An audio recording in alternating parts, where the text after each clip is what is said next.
2026 में India China को पीछे छोड़ते हुए राइस प्रोडक्शन में नंबर 1 हो गया है, लेकिन यही फसल इंडिया को बर्बाद भी कर रही है। थोड़ा समय दीजिए, मैं आपको समझाता हूँ कैसे। इसके पीछे जो सबसे पहला कारण है वो यह है कि सिर्फ 1 किलो राइस उगाने के लिए हमको करीब 2000 से 3000 लीटर पानी लगता है। यानी अगर हम लोग नॉर्मली समझें तो एक 20 लीटर वाली जो बाल्टी होती है जिससे हम लोग नहाया करते हैं, वैसी बाल्टी करीब 100 से 150।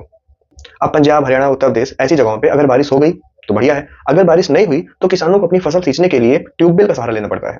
अब जिसकी वजह से पंजाब, हरियाणा, उत्तर प्रदेश के किसान जो होते हैं, अगर बारिश हो गई तो इनकी फसल अच्छी होगी, बारिश नहीं होती है, कम होती है, तो इनको पानी के लिए सिर्फ और सिर्फ ग्राउंड वाटर सोर्स पे डिपेंड होना पड़ता है। यानी ट्यूबवेल से ये लोग काफी सारा पानी निकालते हैं, जिसकी वजह से इन सभी क्षेत्रों में जल्द ही जो है पानी का डिप्लीशन हो रहा है और आने वाले समय में और भी ज्यादा हो जाएगा। और दूसरा जो काफी बड़ा कारण है वो यह है कि राइस के खेत के आसपास मीथेन गैस रिलीज होती है। इसका मतलब कि मीथेन गैस एक ग्रीन हाउस गैस है जो कि ग्लोबल वार्मिंग को बढ़ावा देती है और इसी वजह से क्लाइमेट चेंज भी हो रहे हैं।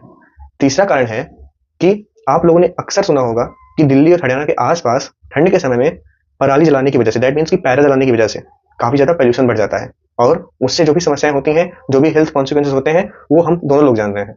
इसके पीछे किसानों की गलती नहीं, इसके पीछे गलती है कि उनको जल्द से जल्द अपनी धान की फसल को खत्म करके वहां पर गेहूं उगाना रहता है।